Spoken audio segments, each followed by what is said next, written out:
Bom dia, irmãos. A graça e a paz do nosso Senhor Jesus Cristo. Hoje, segunda vez aqui à frente, dando continuidade à nossa classe de escola bíblica, falando sobre cosmovisão. Nós tivemos a primeira aula, os irmãos lembram, falando sobre o conceito de cosmovisão, e aí foi um tema bem filosófico, mas a gente tentou trazer para a realidade com aquela ideia da lente. Nós vamos olhar as situações, as circunstâncias que nós passamos no nosso cotidiano com uma lente, a lente da cosmovisão bíblica reformada. Nós tivemos a segunda aula, o reverendo Adel, semana passada, trouxe a perspectiva de uma cosmovisão em transformação. Nós falamos sobre a ideia de cosmovisão reformada, onde vem a ideia de ser reformado.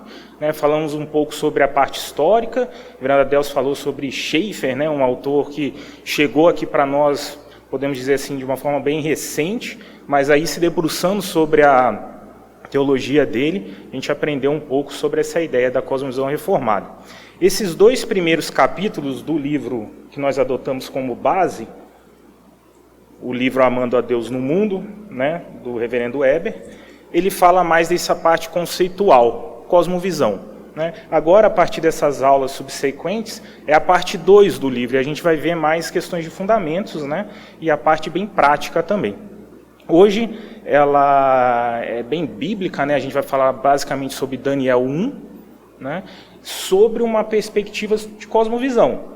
Não tanto uma exegese do capítulo 1, mas vamos falar sobre a perspectiva da cosmovisão, como a gente consegue enxergar ali em Daniel 1 algumas questões atinentes à cosmovisão. E eu vi hoje o reverendo Rafael falando, pregando para nós aqui, falando sobre pensar concordemente no Senhor. Nada mais do que aplicar uma cosmovisão bíblica reformada que nós temos como unidade na nossa vida, pensando concordemente no Senhor. Na aula, na outra igreja que eu preguei, que eu ministrei, uma irmã me perguntou: poxa, mas a gente vai sair aqui todo mundo pensando a mesma coisa? Não. O reverendo falou: eu torço para o São Paulo, o reverendo Adriano não sei o time, mas o reverendo Adel é flamenguista. A gente pensa algumas coisas diferentes, mas a nossa base, o nosso alicerce, a nossa cosmovisão bíblica reformada, ela é uma, pensando concordemente no Senhor. Amém? Então, a gente começa a nossa aula de hoje falando sobre 2 versículos. Tá, aí. Então, antes disso, a gente pensa recentemente, ou algum tempo atrás, a gente tinha uma perspectiva a gente chama na teologia sobre monasticismo, ou monarquismo, como se a gente pudesse, ou a gente devesse, servir ao Senhor de uma forma isolada do mundo. A gente pensa em monastérios, a gente pensa num isolacionismo, e lá eu vou estudar a Bíblia, eu vou fazer tudo para o Senhor, sem participar das questões do mundo, do nosso cotidiano. Essa ideia, essa concepção, é a concepção que a gente critica após estudar uma cosmovisão bíblica reformada. E olhando as Escrituras, tendo como base, a gente vê, a partir desses versículos iniciais aqui, que de fato o Senhor não quis que nós saíssemos do mundo. Pelo contrário, Ele falou: olha, sejam luz no mundo. Então a gente não precisa servir ao Senhor de forma isolada. Não. A gente vem aqui na igreja, a gente não precisa montar tendas dentro da igreja e ficar só na igreja. Não, a gente tem um mundo todo que nós participamos e vamos ser luz lá, a partir do nosso alicerce, da nossa teologia, da nossa cosmovisão bíblica reformada. E diz assim o texto: dei-lhes a tua palavra, e o mundo os odiou. Agora, pois eles não são do mundo, como eu também não sou. A ideia: nós não somos do mundo. Certo? Não somos do mundo, nossa pátria é a nossa pátria celestial. Nós não somos deste mundo. Mas, e aí, o nosso segundo versículo, que a gente leu 17:14, agora 17:15. Não peço que os tires do mundo, e sim que os guardes do mal. Eles não são do mundo, como também eu não sou. Cristo falando, Não peço que tire-os do mundo. A gente não precisa sair do mundo. Cristo, orando ao Senhor, disse isso. E a partir disso é que a gente entende que nós não precisamos nos isolar. Nós estamos no mundo e vamos ser sal e bênção nesse mundo. O reverendo Weber começa o seu livro dando 2 exemplos muito interessantes acerca dessa questão do engajamento do cristão dentro da cultura, né? E ele fala que surgem 2 problemas, né, quando a gente fala sobre engajamento cultural do cristão. O primeiro dele é quando a gente encontra evangélicos pietistas, né? E esses evangélicos pietistas, o que eles pensam? Que eles só agradam ao Senhor dentro das atividades eclesiásticas, dentro aqui da igreja. Então aqui a gente está na IBD, a gente tem nossos grupos, nós temos as nossas classes de doutrina e tudo, e a gente só vai agradar o Senhor aqui. Evangélicos pietistas. E isso causa um grande problema quando a gente passa essa ideia de cosmovisão bíblica, que no nosso cotidiano, nas nossas finanças, no nosso trabalho, na nossa residência, no nosso condomínio, como foi pregado aqui hoje, né, a gente tem também a ideia de ser evangélicos lá, cristãos lá. E o pietista pensa, não, eu tenho que ser apenas dentro da igreja. E a ideia não é essa, né? A ideia é que nós sejamos sal no mundo. Então o pietista ele já pensa só evangélico dentro da igreja. O contrário é o progressista, né? O progressista acha que menos igreja e mais mundo. A gente só é cristão de fato quando a gente sai das 4 paredes da igreja e vamos para o mundo e vamos pregar. E aí ele esquece, e eu acho que o reverendo Adriano pregou isso há algum tempo atrás, que a atividade principal da igreja é a edificação e pregação do evangelho. Não é sim a ação social, na perspectiva bíblica, né, pregando o evangelho, mas naquela balança, né, não é só isso, né, mas o principal, a atividade principal da igreja é pregar o evangelho. O progressista, ele pensa o contrário, não, a gente tem que ir para o mundo, né, e vamos esquecer essa ideia. A ideia, ele bota aqui, né, menos preocupados com a igreja, adeptos do sal, né, só sair das 4 paredes, e acaba invertendo a missão da igreja, que é a proclamação, a proclamação é principal e ela não é subserviente do engajamento social. Então, quando a gente apresenta a cosmovisão bíblica reformada e vai para uma atividade prática, a gente tem que entender essa ideia de que não é só pietista, não é só aqui dentro, não é só lá fora, né? Ela tem essa balança e nós vamos ser sal sim no mundo, mas sabendo que nós temos essa perspectiva de entender o evangelho e proclamar o evangelho.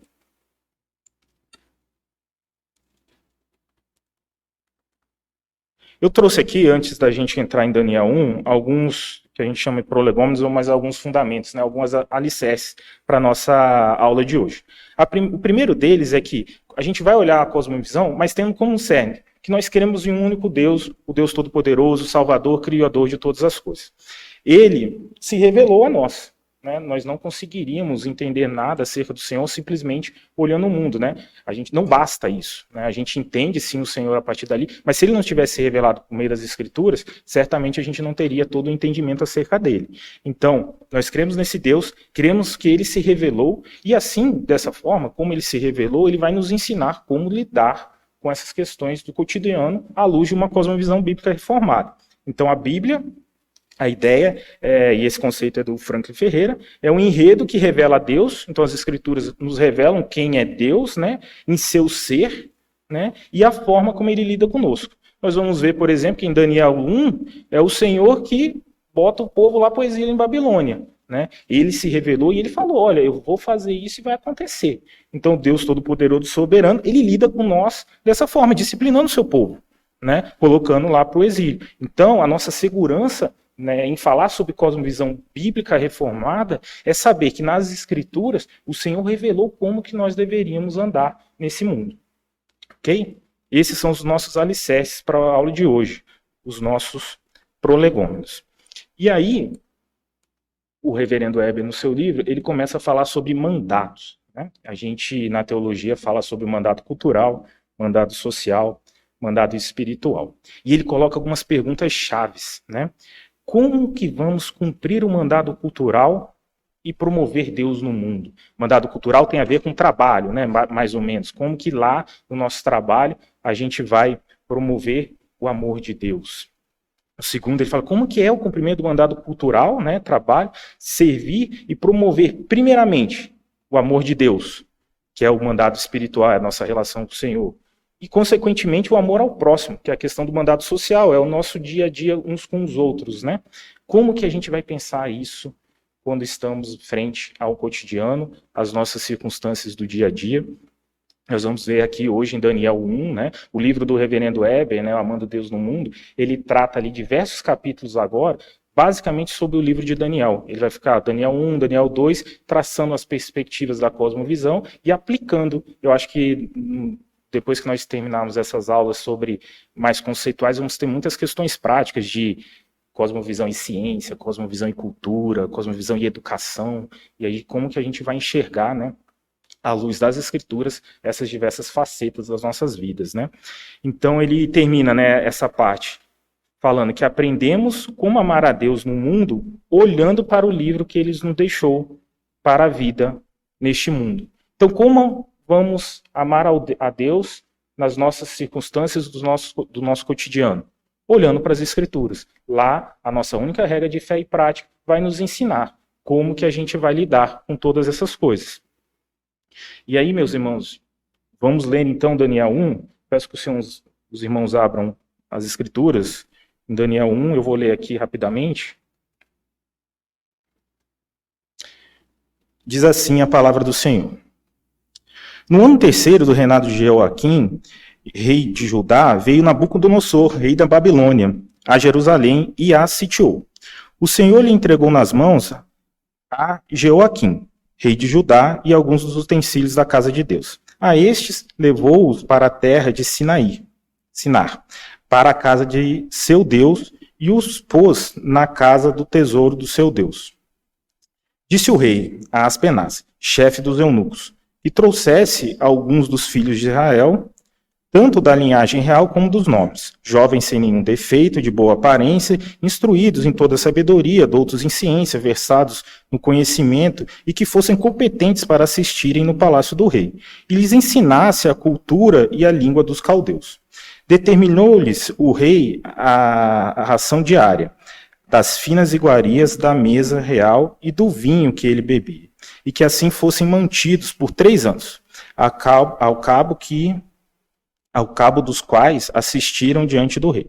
Entre eles se achavam dos filhos de Judá, Daniel, Ananias, Misael e Azarias. O chefe dos eunucos lhes pôs outros nomes, a saber, a Daniel, o de Beltesazar, a Ananias, o de Sadraque, a Misael, o de Mesaque, e a Azarias, o de Abed-nego. Resolveu Daniel firmemente não contaminar-se com as finas iguarias do rei, nem com o vinho que ele bebia. Então pediu ao chefe dos eunucos que lhe permitisse não contaminar-se. Ora, Deus concedeu a Daniel misericórdia e compreensão da parte do chefe dos eunucos. Disse o chefe dos eunucos a Daniel: tenho medo do meu senhor, o rei, que determinou a vossa comida e a vossa bebida. Por quê? Pois veria ele o vosso rosto mais abatido do que os dos outros jovens da vossa idade. Assim, poreis em perigo a minha cabeça para com o rei. Então disse Daniel ao cozinheiro-chefe, a quem o chefe dos eunucos havia encarregado de cuidar de Daniel, Ananias, Misael e Azarias: experimenta, peço-te, os teus servos 10 dias, e que se nos deem legumes a comer e água a beber.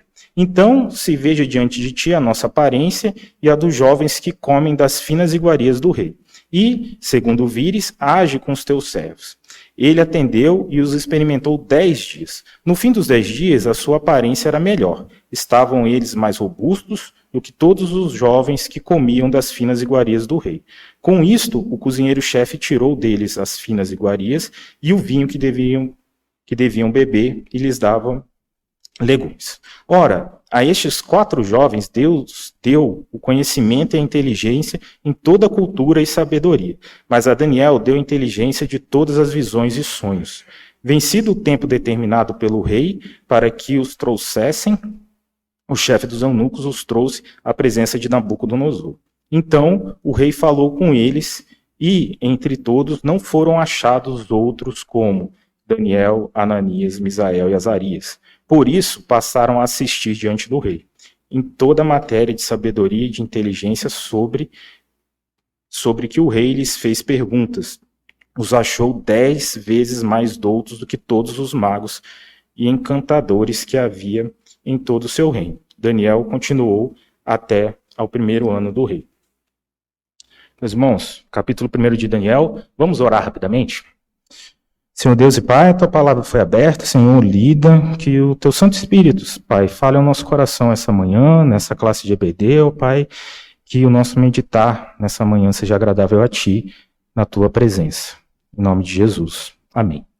Meus irmãos, o reverendo Rafael também falou que um importante lema da reforma é que a Escritura interpreta a Escritura, né? Então, em Jeremias 29, e a gente vai ver alguns pontos durante a nossa aula hoje, mas ele trata de algo muito interessante acerca desse momento de exílio na Babilônia.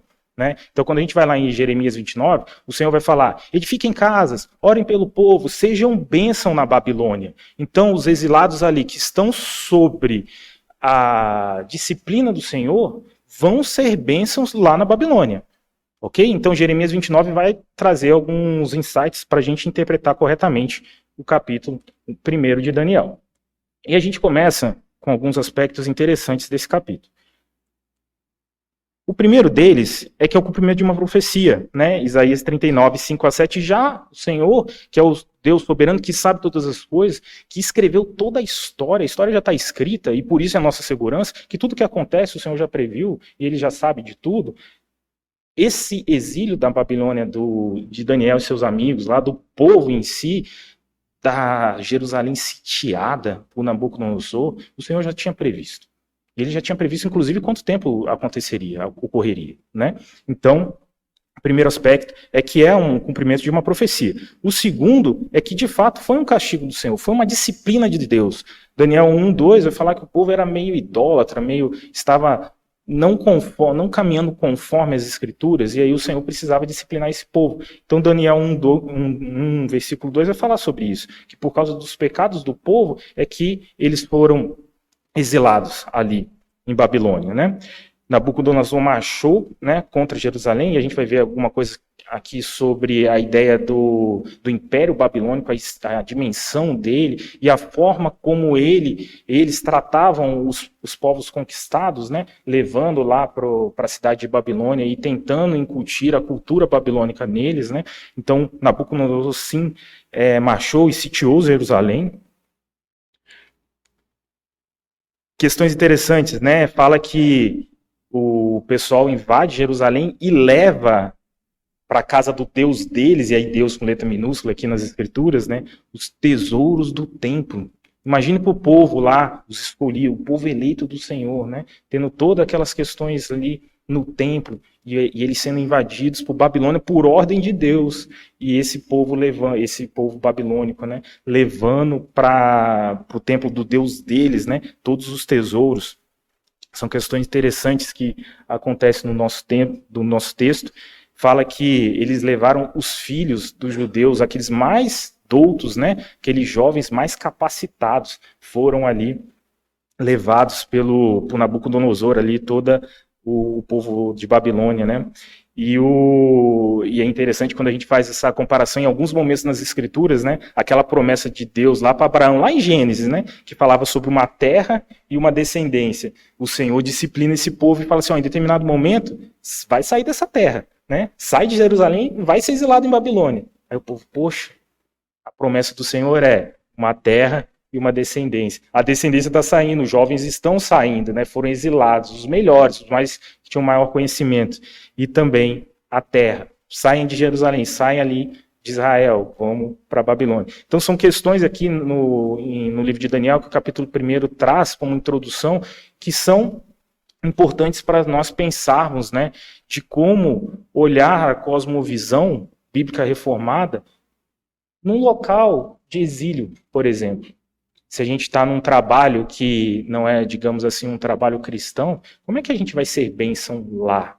O povo aqui foi bênção na Babilônia. Jeremias 29 vai falar: construam casa, sejam luz lá em Babilônia, no seu trabalho, no seu condomínio. Seja luz, não é só, a gente viu aqui a questão dos pietistas, né? Não é só aqui na igreja, no domingo ou nos dias de culto, né? A gente é bênção em todos os momentos e onde quer que nós estejamos. E aí, dando sequência para a gente, eu não sei se vai ficar bom de ver, mas esse é um mapa aqui, e a parte mais Opa. A parte mais escura aqui, né, é mais ou menos a dimensão do Império Babilônico, né? A gente vai ter aqui a cidade de Babilônia, né? E aqui é onde está ali Jerusalém, onde foi sitiado. Essa linha aqui, o caminho do exílio, né? Eles fizeram, Nabucodonosor conquista ali o povo, ali em Jerusalém, né? E leva lá para na Mesopotâmia, ali na Babilônia. Aqui eu trouxe, não é bem o slide não é bem sobre o caminho é o mesmo, né, do exílio, mas a ideia aqui é que esse trajeto todo demorou 120 dias andando, né, e a palavra do Senhor falava, vocês vão ficar 70 anos lá no exílio. 120 dias foi só caminhando para chegar em Babilônia. E nós vamos ver, por exemplo, que no final, a gente leu aqui, né, no final de Daniel 1, vai falar que Daniel serviu até o tempo de Ciro, né? Ciro foi um segundo governante lá em Babilônia que cerca de 65, 70 anos depois do início do exílio. Então a gente vê como que as escrituras elas batem, elas são confiáveis, porque o que o Senhor disse acerca do que aconteceria, de fato aconteceu, e eles ficaram lá esse tempo todo. Só de caminhada foi 120 dias, né? Até a cidade de Babilônia. E nessa caminhada, aqui eu trouxe duas imagens também, então o povo aqui está saindo, né, a ideia de Jerusalém aqui, aí vai falar sobre Segunda Reis, né, que vai trazer um pouco sobre esse momento da parte histórica, né, e aqui os quatro, né, os principais da nossa história aqui, que é Daniel, Ananias, Misael e Azarias, eles estão saindo, né, uma caricaturazinha, e aqui a ideia de como era a Babilônia, né, nós vemos aqui, essa parte central aqui eram os templos, né, e eles eram politeístas, eles acreditavam ali em vários deuses, né, o principal deles era Marduk, né, então no templo central ali, vamos dizer assim, tinha ali a questão da reverência a Marduk, né, e a gente vê ao longo da cidade ali que era fortificada, né, tinha todos aqueles muros, quando a gente estuda história, né, as cidades fortificadas, Babilônia era assim, e existiam diversos templos menores e que o povo cultuava ali os diversos deuses, né. Então vejam, para onde a ideia aqui, né, Jerusalém, povo do Senhor, o único Deus, eles sendo exilados numa cidade que é fortificada, que prega o politeísmo, que tem diversos deuses, e Marduk ali em comparação direta com o que eles criam acerca do Senhor, né? E o principal, Deus, né, que previu, que determinou que essas coisas todas acontecessem. Então, eu e você, quando estamos no nosso trabalho, né, nas nossas relações de amizade, né, o Senhor já previu todas essas coisas. Da mesma forma como aqui ele levou o povo e ali Daniel, ali os seus amigos como personagens principais para edificar aquela Babilônia, ele utiliza eu e você também no nosso dia a dia para sermos sal e luz, para levarmos essa ideia da cosmovisão bíblica reformada como luz para o mundo, né? Esse segunda também é Babilônia, né? E aqui a gente pode ver com mais clareza esses diversos pontozinhos aqui, são os diversos templos que existiam dentro da cidade, né?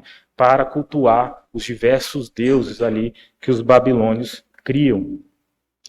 Aqui, de novo, aí girou um pouquinho a cidade, né? Para a gente ver, mas as letras aqui são os diversos templos. E interessante no livro de Daniel é que a gente vê, e vai ver aqui hoje ainda, que eles trocaram de nome, eles tinham a questão de alimentação, eles tinham várias questões postas aqui no livro de Daniel, mas uma questão que não é posta, né? Em nenhum momento fala que foi questionada a teologia, por exemplo, de Gênesis, né? Porque Babilônia tem aquele Munaesh, se eu não me engano, não sei o nome exatamente, mas que é uma criação totalmente diferente do que nós cremos, do que as escrituras pregam, né? Eles falavam de um rio, de um caos que existia, aí ocorreu briga de reis, aí Marduk surge, e aí é o Deus deles, né?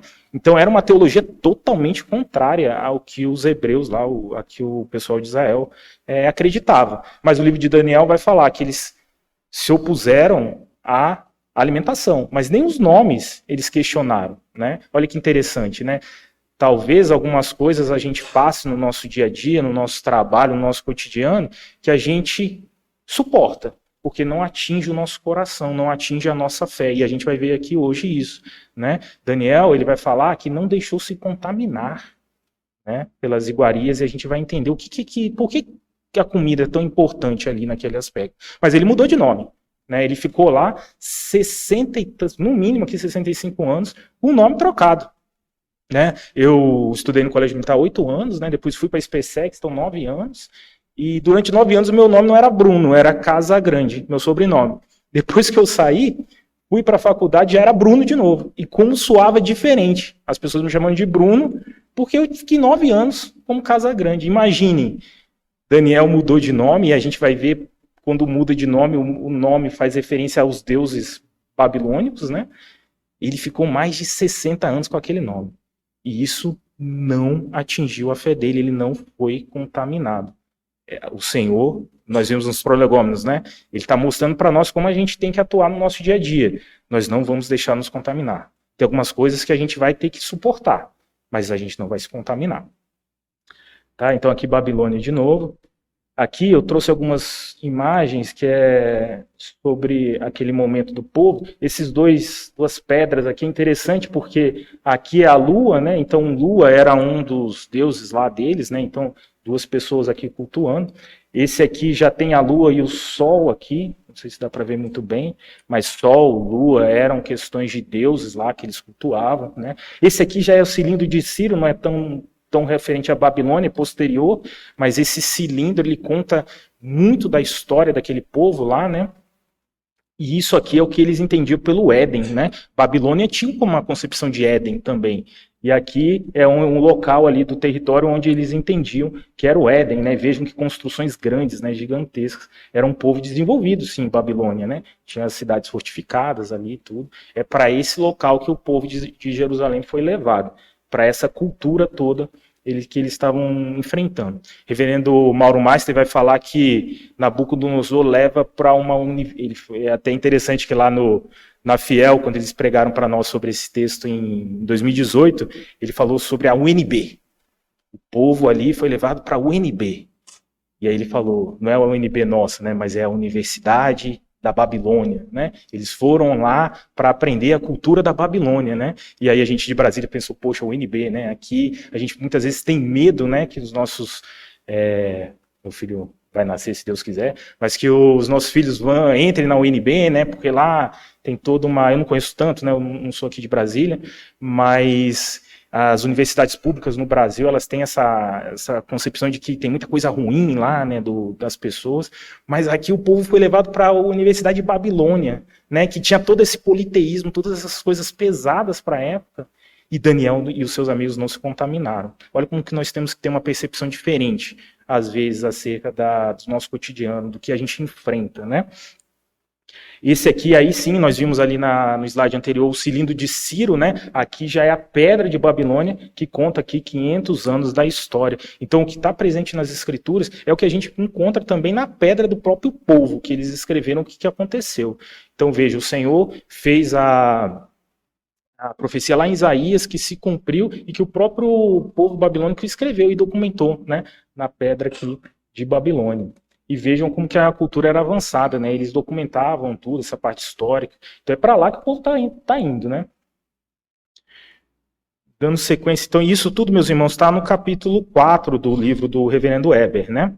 Essas imagens a gente procura, mas a ideia que a gente está trazendo aqui, a gente vê sempre ali em cima no slide, né? É sempre com base no livro do Reverendo Eber. E eu queria indicar um outro livro também, se os irmãos tiverem curiosidade, que vai tratar, ele é mais fininho, né?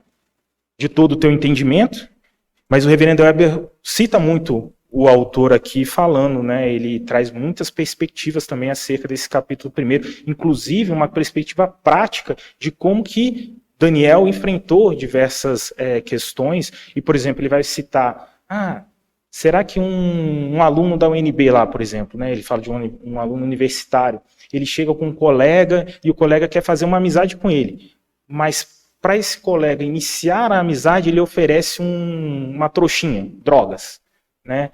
Como que esse cristão lá vai entender essa perspectiva? né? O cara está querendo fazer amizade comigo, me apresentando drogas, isso não é legal. Mas a perspectiva da amizade é legal. Então, como que eu vou lidar com essa situação? Como que eu vou fazer perguntas ou mostrar para aquele colega que drogas não é legal, mas a amizade sim? Né? Esse é o livro que o reverendo Weber cita. Então ele traz algumas perspectivas que não vai ser o nosso objeto aqui hoje, né? Mas se os irmãos tiverem curiosidade, de todo entendimento da cultura cristã. Então, aqui, voltando ao texto bíblico, né? Rigorosa preparação, foram 3 anos ali na cultura babilônica, né? E eu vou dar uma adiantadinha aqui, que eu estou vendo aqui. 3 anos ali na cultura babilônica, então, ou seja, foram na Universidade de Babilônia ali 3 anos aprendendo tudo que eles entendiam, né? A ideia, quando a Síria, quando conquistou, ela tinha uma perspectiva de como tratar o povo, né? Botava a gente lá e bagunçava. Babilônia já não, levava para a cidade de Babilônia e botava a cultura lá naquele povo com a ideia de tirar o que eles pensavam antigamente, tirar a cosmovisão antiga deles, e incutir a cultura babilônica, né? Era isso a ideia de Nabucodonosor. Foram jovens, né? Porque a ideia de jovens que eles estão em formação, então seria mais fácil, né, incutir ali a questão do que os babilônios entendiam, né, e os requisitos, instruídos em toda a sabedoria, doutos em ciência, versado no conhecimento e competente para assistir. Então vejam, pessoas capacitadas, que já demonstravam certo conhecimento, eles queriam os melhores, né, eles queriam levar os melhores para que esse povo no final, competente para assistir, para servir ao rei, servir aos deuses deles, né, era isso que o povo da Babilônia queria. E aí vem a questão dos nomes, né? A gente tem aqui na sequência essa parte interessante dos nomes, né? Beltesazar, por exemplo, quer dizer que Nebo proteja a sua vida. Nebo era um dos deuses lá que os babilônios criam, né? Sadraque, a ordem de Acu, um outro deus, né? Mesaque, que é igual a Acu, né? Abed-nego, servo de Nebo. Então vejam, os nomes foram trocados, e se a gente pega Daniel, Ananias, todos eles se referiam a algo da perspectiva bíblica, né, de Deus. Mas eles mudam de nome e a perspectiva muda toda, né, porque esses outros nomes, eles são como se eles fossem servos de outros deuses, né, mas isso não é questionado. Veja que o nome, por que não é questionado? Porque ali eles sabiam que o Senhor mandou eles para lá, eles mudariam de nome, mas aqueles deuses de fato não existiam, né? Aquilo não afetou o coração de nenhum deles, correto? É igual, e aí nesse livro que eu citei, ele fala, por exemplo, não sei se os irmãos já tiveram essa curiosidade, Sunday, né? Para o americano, Sunday, domingo, dia sol, do rei sol. Não sei se os irmãos já pensaram nisso, né? E ele vai falar, por exemplo, da quinta-feira, em inglês, dia de Thor, né? E a gente não tem, e a gente vem aqui cultuar no domingo, no Sunday, porque para nós pouco importa o Sunday, né? O nome ali pouco importa, a gente está cultuando o Senhor porque a Bíblia diz que nós temos que cultuar o Senhor, né? Então o nome aqui, ele tem essa perspectiva de que pode ser tolerado, ele não vai atingir o meu coração. Então eles são educados aqui numa cosmovisão bíblica, né, da Babilônia, e o que é apresentado ali naquela universidade, naqueles 3 anos, né?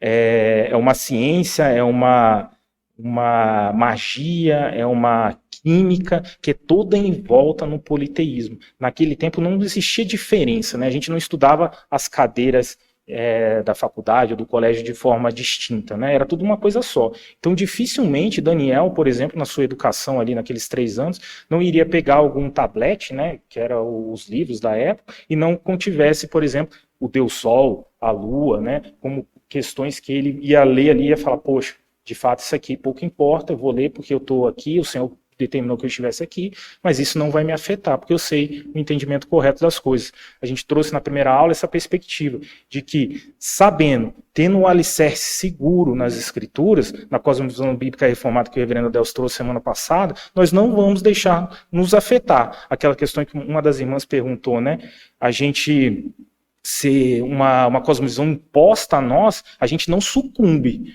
porque a nosso alicerce é seguro, é sólido, é no Senhor. E como Daniel, a gente não vai sucumbir, né? Então, Daniel dificilmente teria um tablet cuneiforme, né, que é a linguagem da época, sem que este estivesse alguma referência sobre as deidades, né, a mitologia pagã. Aqui também outra caricaturazinha, mas a ideia, né, é que o povo está lá, mas eles rejeitam a comida, né? E essa rejeição, no final do livro, vai falar que traz uma exaltação. Quando nós persistimos, né, perseverança, né, nossa, nas Escrituras, no que Deus nos ensinou, perseverança dos santos, a gente tem o resultado. E a gente só consegue porque o Espírito Santo abre nossos olhos e nos capacita para que a gente enfrente essas coisas. O livro de Daniel trata disso. Eles estão numa cultura diferente. A todo momento sendo influenciados por questões mitológicas, pagãs, deuses. Mas eles não deixam, eles perseveram. E pelo Espírito Santo, eles conseguem, eles vencem. E eles vão ser exaltados no final. E aí, ao longo das nossas aulas, a gente vai ver essa perspectiva, porque o livro do reverendo Weber vai tratar Daniel 2, Daniel 3, e aí assim sucessivamente. A questão da alimentação, e aí que o ponto importante, e talvez o mais interessante para a aula de hoje, né? Eles rejeitaram, eles aceitaram o nome, eles estavam ali na Universidade da Babilônia sofrendo aquela questão toda da cultura ali, do politeísmo, mas eles rejeitaram uma coisa, a dieta alimentar. E aí o ponto, por quê? Se a gente vê lá, né, Pedro lá, falando, pô, não tem mais problema, e aí já no Novo Testamento, né, não tem problema a alimentação, mas aqui naquele momento tinha. Por quê? Porque aí ia afetar o coração, aí ia afetar o que o Senhor de fato determinou para o povo. Por quê? A quebra da lei cerimonial e da lei moral, as Escrituras não permitiam.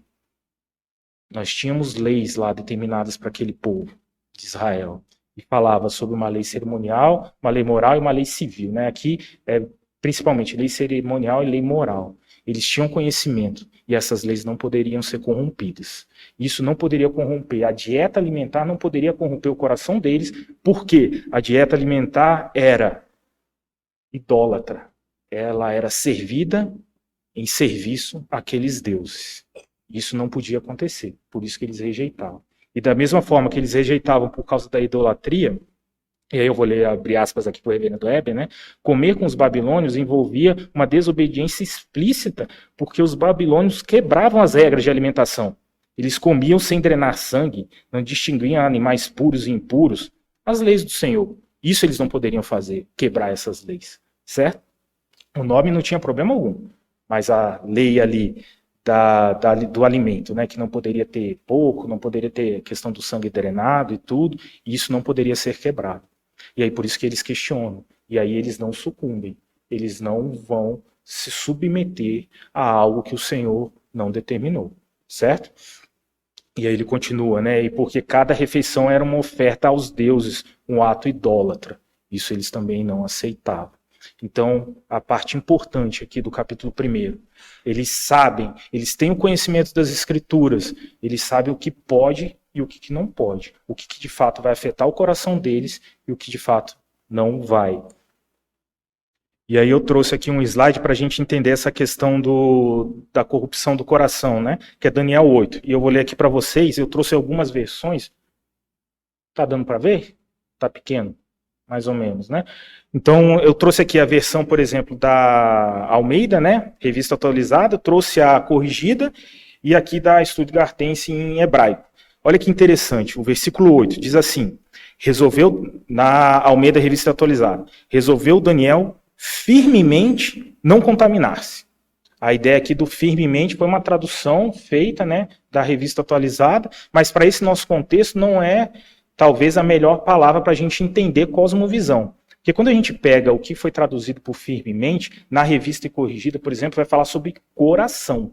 Né? E quando a gente pega no hebraico aqui, a palavra é leb. Leb em hebraico é coração. E por que a ideia de coração é importante? Lembre que na primeira aula a gente falou sobre o conceito de cosmovisão e a gente fala que o mais importante é o que está no coração, porque coração nas Escrituras dizem muito acerca da nossa perspectiva. Né? Então, quando a gente pega esse versículo e entende de fato que é coração que quer dizer aqui, é que Daniel e seus amigos não se contaminaram no coração.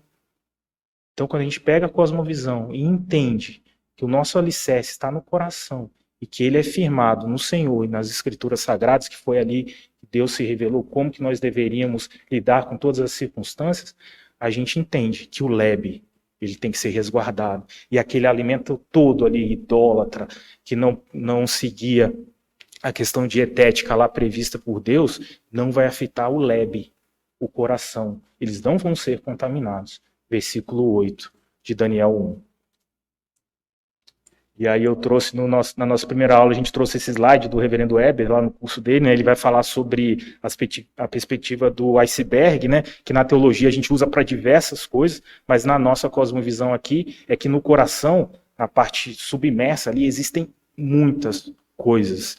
E nós temos que saber que o que a gente vai colocar aqui no coração é o que o Senhor determinou. E a aparência ali, a parte superficial, ela é pequena. Às vezes a gente olha, por exemplo, eu dei o exemplo aqui da universidade, aquele menino que queria fazer amizade dando drogas, né?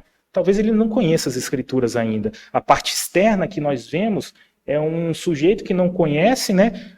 Um ser humano ali também, imagem e semelhança de Deus, mas que não tem o conhecimento correto. E vai tentar fazer amizade com oferecimento de drogas. E o que nós vamos fazer? Nós vamos simplesmente, não, sai daqui, não quero mais você? Ou nós vamos tentar entender que, de fato, talvez ele queira fazer amizade, né? E aí, a partir dessa perspectiva, a gente vai ser luz na vida dele, não simplesmente tirá-lo e botá-los para escanteio, né? Trouxe a perspectiva do iceberg.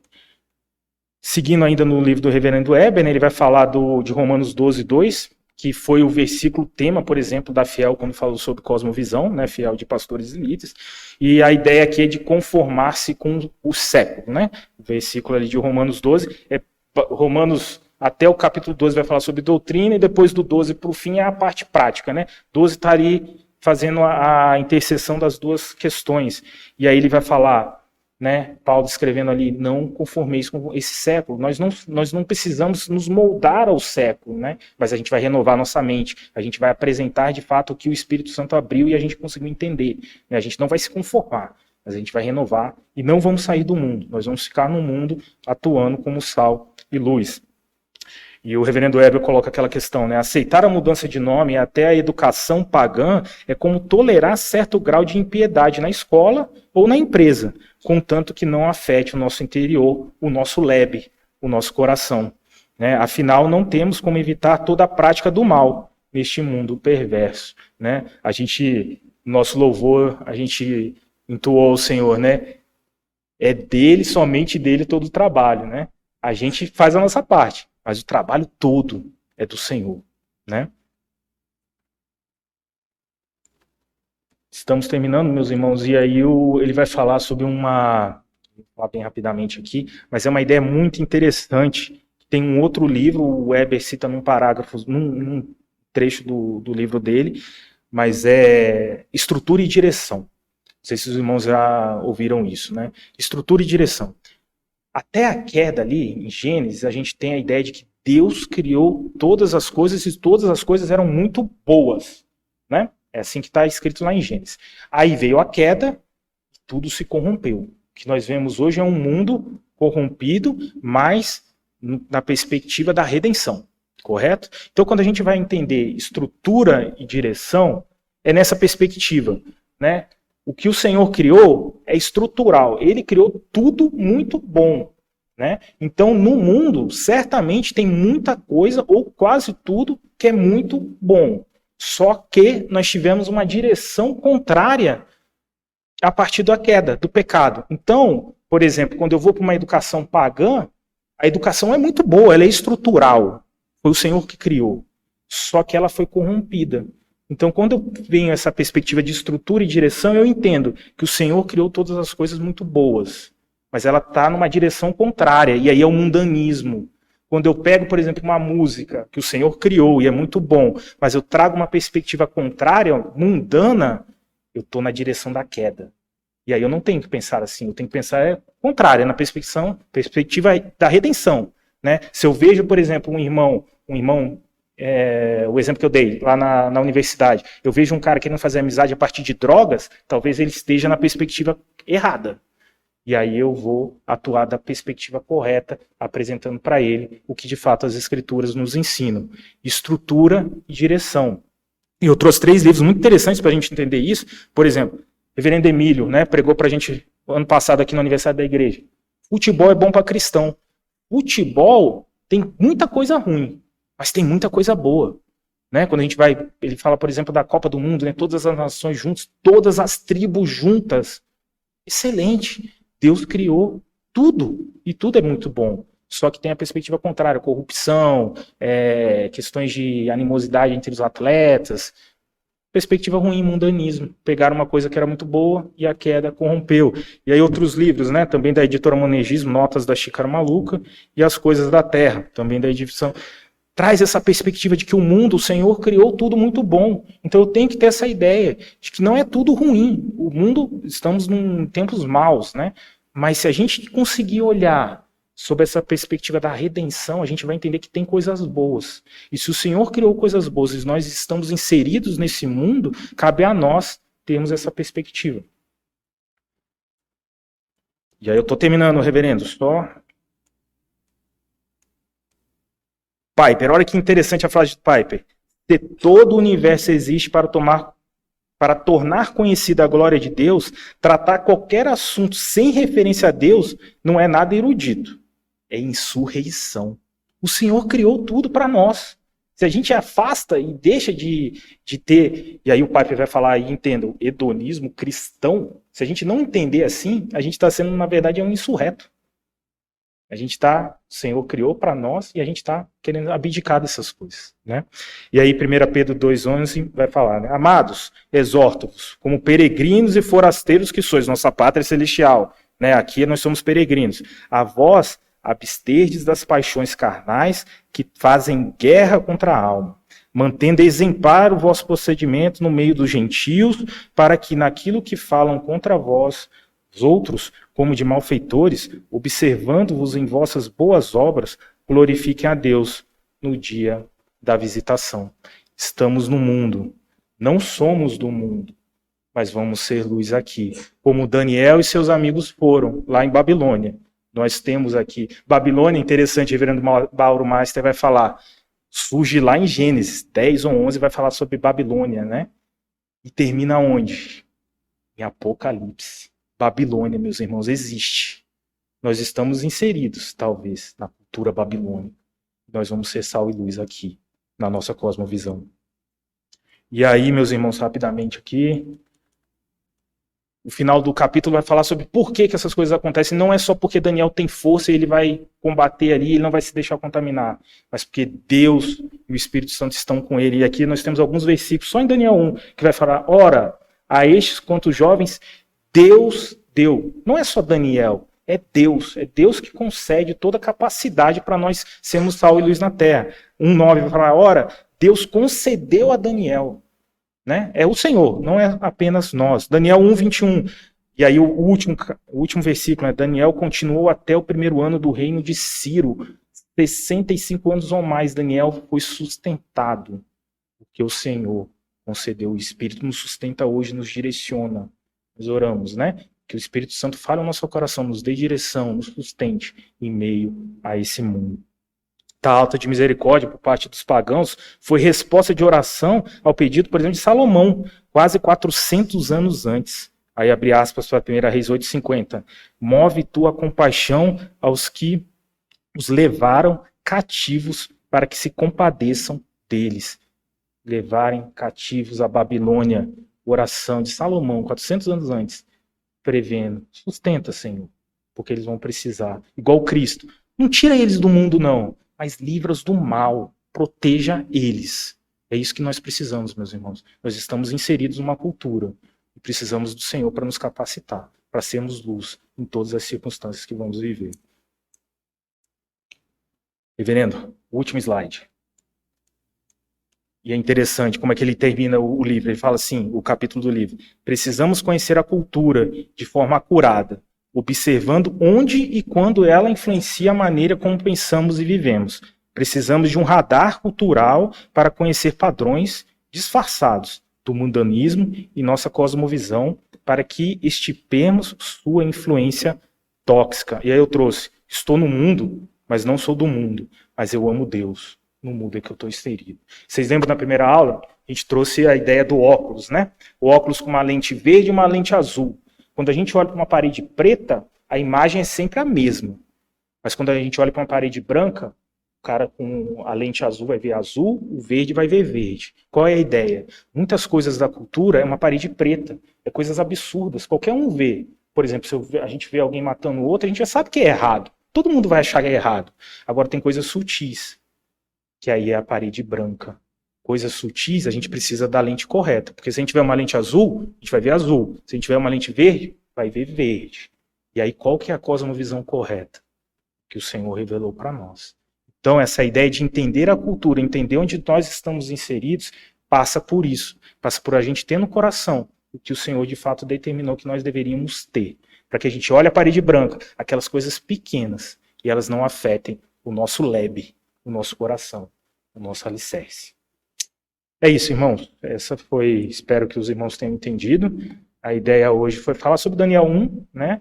Um povo que sai de Jerusalém, com toda a perspectiva do Senhor, que o Senhor falou, terra e descendência. Eles saem, vão para uma terra distante, uma cultura totalmente diferente, pagã, politeísta.